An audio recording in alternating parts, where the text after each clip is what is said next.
pas certaine. Bravo, par exemple, je te félicite parce que tu as utilisé un élément important. OK, montre-moi qu'est-ce que tu as ajouté. J'ai ajouté ici. OK, c'est qui ça, tout le monde? Elle a fait le nom de son père, Donkey Kong, mais elle n'aimait pas le nom Donkey Kong. Elle l'a changé à King Kong. C'est bon. Continue. L'enseignement direct explicite, c'est surprenant, mais est très en vigueur de ce temps-là. Il y a tellement deux écoles de pensée dans l'enseignement, en pédagogie, celle de l'exploration guidée par l'enseignant ou l'exploration libre à un extrême, puis à l'autre extrême, l'enseignement très directif. On connaît tous l'enseignement direct. On en fait tous, l'enseignement magistral. Alors, on se questionne à savoir comment se fait-il que ça fasse un retour, parce que depuis longtemps, on nous dit que l'enseignement, on serait mieux d'avoir des pédagogies actives plutôt que de l'enseignement direct. Mais l'enseignement direct explicite, c'est un cran plus que l'enseignement traditionnel magistral. C'est l'enseignement direct modifié. Il semble que, alors là, il y a beaucoup de recherches à ce chapitre-là, qui nous dit que, surtout avec les enfants de milieux défavorisés ou les enfants qui ont des difficultés d'apprentissage, que les choses doivent être très claires pour eux, très explicites pour eux. Donc, qu'on doit procéder d'une façon très systématique, très ouverte, parce qu'autrement, très directe, parce qu'autrement, on passe à côté ou ils passent à côté. Ils ne captent pas les petits messages, les petits trucs. J'ai utilisé un feutre noir pour tracer mon poisson, pour qu'on puisse le voir comme il faut. Quand tu as tout fini, voici ma surprise. Donc, l'enseignement direct explicite, qu'est-ce que c'est? Au départ, c'est un choix judicieux d'attente et de contenu. C'est une présentation très systématique, très détaillée, avec, par exemple, une pensée, l'enseignant qui pense à voix haute. Je vais donner un exemple, la résolution de problèmes. Admettons que je veux enseigner le processus de résolution de problèmes à mes élèves. Je vais penser à voix haute puis dire, je vais leur présenter un problème, puis je vais faire comme si j'étais en train de régler le problème à voix haute, moi-même. Donc, je me parle dans ma tête, en fin de compte, mais à voix haute, pour que les élèves m'entendent. Quand tu as développé ton cadeau, tu as ouvert ta boîte, on a un développement. Vous pouvez entendre coquille, des fois, c'est ce qui forme le prisme. Une fois qu'il est défait, il est ouvert, on voit toutes les figures géométriques qui forment le prisme. Je modèle pas à pas le comportement souhaité, la stratégie, l'habileté, la compétence. Et ensuite de ça, je fais une pratique dirigée. La pratique dirigée, et c'est là qui est l'étape qui distingue l'enseignement direct explicite de l'enseignement traditionnel. C'est que tout de suite, l'enfant met en pratique et on circule beaucoup, on s'assure que c'est bien fait, qu'il n'y a pas d'erreur qui s'insinue dans sa démarche. On peut faire ça en faisant travailler les élèves 2 à 2 ou en circulant puis en s'assurant que chacun le fasse bien. Le travail 2 à 2 va très bien, ou par exemple, un élève le fait à voix haute en expliquant ce qu'il est en train de faire à l'autre, et ensuite l'autre fait la même chose. Alors à ce moment-là, c'est très efficace parce que l'enfant parle, il apprend en parlant, il retient mieux en parlant. Et nous, ça nous donne la chance de circuler et d'observer plusieurs élèves à la fois. Et en faisant ça, les élèves peuvent se corriger l'un l'autre. La dyade d'élèves peut se corriger un l'autre. Et comme j'ai dit, l'important à cette étape-là, c'est qu'il n'y ait pas d'erreur qui s'infiltre dans la démarche.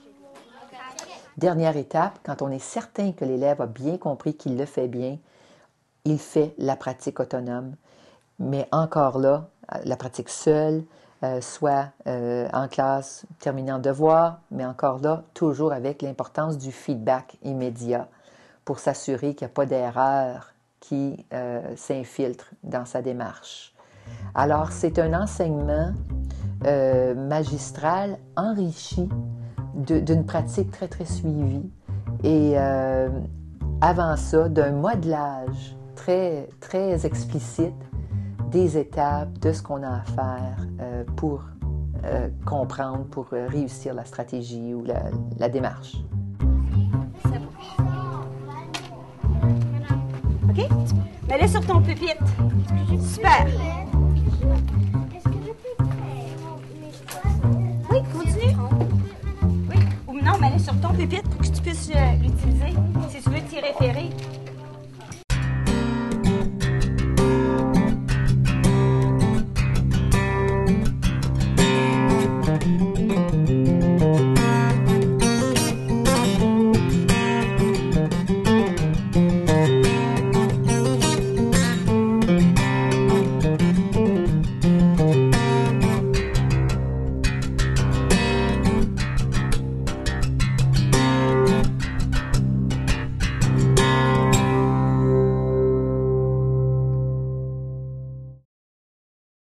Je ne crois pas qu'il faille recourir à l'enseignement direct explicite d'une façon continue. C'est exigeant. C'est exigeant pour l'élève, c'est exigeant pour l'enseignant. Ça laisse peu de place à la créativité, à mon avis, puis à le désir d'exploration de l'élève. Donc, c'est important d'avoir recours à différentes stratégies. Je réserverai cet enseignement-là pour des concepts complexes, centraux, ou pour des procédures, des processus, des algorithmes, encore une fois, qui sont de base dans les matières. Et je ne vous parle pas du vol. Pourquoi je mettrais plus de détails dans mon texte? Parce que, par exemple, si tu dis je vais en vacances à France. Il manque juste un élément pour te rendre ta phrase plus complète. Qui veut aider Rebecca? La leçon qu'on a observée, c'était une stratégie d'enseignement en écriture. Ce que j'ai fait il y a quelques semaines, on a retravaillé les stratégies de préécriture, c'est-à-dire qu'on a fait le remue-ménage, on a fait le plan, puis je l'ai fait sous forme de personnages parce que les enfants aiment beaucoup les personnages, c'est plus facile, ça leur donne des images dans la tête et tout ça. Donc, on a parlé de l'inventeur, lui qui fait la tempête d'idées. Ensuite, on a l'architecte qui fait le plan selon le style d'écrit qu'on fait. Et ensuite, on avait le menuisier qui construit le texte, puis qui révise ensuite. Alors, les élèves aujourd'hui étaient rendus là. Après qu'on ait fait un remue-ménage, on a structuré notre plan. Et ensuite, ils ont fait leur brouillon. On est rendu à l'étape de réviser pour améliorer. C'est souvent cette étape-là que les enfants ont le plus de difficultés. J'avais remarqué dans leur texte que les phrases étaient toujours soit très courtes ou très longues, mais qui manquaient de précision. Alors, d'où vient l'idée de cette stratégie? Que la phrase soit plus complète et pour qu'on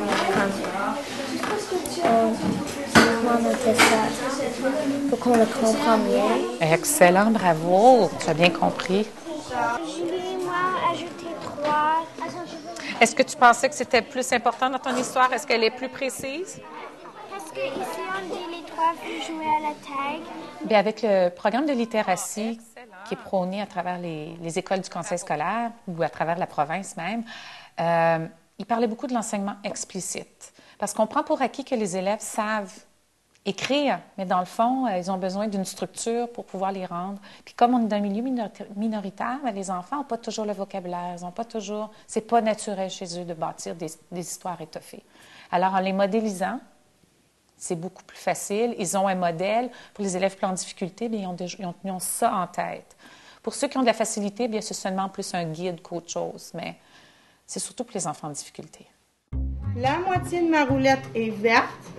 Puis là, si je continue avec les autres morceaux, l'autre moitié. Madame Julie enseigne un nouveau concept aujourd'hui qui est relié à la probabilité, les concepts reliés à la probabilité, et elle s'y prend d'une façon très, très systématique en parcourant les étapes de l'enseignement direct explicite. Dans un premier temps, elle explique très clairement. Elle commence par faire un lien avec le vécu des élèves, alors leur expérience de jeu avec le dé, avec la roulette, le hasard. Et à mesure, on voit qu'elle introduit le vocabulaire qui accompagne les concepts et qu'elle insiste sur ce vocabulaire-là. Elle explique à l'aide de plusieurs exemples. Elle fait découvrir les concepts, en fin de compte, aux élèves à l'aide de cercles contenant des secteurs, toujours en insistant sur le vocabulaire. Elle procède d'une façon très systématique, très graduelle. Elle parle à un rythme assez lent, où elle s'assure que tous suivent, tous comprennent. Et à l'aide de plusieurs exemples, elle développe son argumentation, disons, ou sa conceptualisation. Donc, les élèves se trouvent à comprendre le quoi, le comment, le pourquoi. Alors, tous les éléments qui sont importants d'illustrer dans cette étape-là. Et ensuite, elle modélise systématiquement ce qu'elle veut. Alors, l'élève doit, à partir d'un cercle, déterminer quelles sont les chances que l'aiguille tombe sur tel élément, tel secteur, et elle fait une réponse au tableau avec eux, et c'est ce qu'on appelle la pratique guidée. Alors, on voit très bien la pratique guidée, et ensuite, elle passe à la pratique autonome, où chaque élève, dans son cahier, doit faire un exercice où il répond en utilisant la même phrase qui est encore au tableau. Quand tu écris comme une personne est là, sauf Quel son tu entends? comme S-E. OK. Oui, c'est ça, mais si je dis E, quel son tu entends? Qu'est-ce que fait le son E? Un U, puis prend un X à la fin. OK? Oui.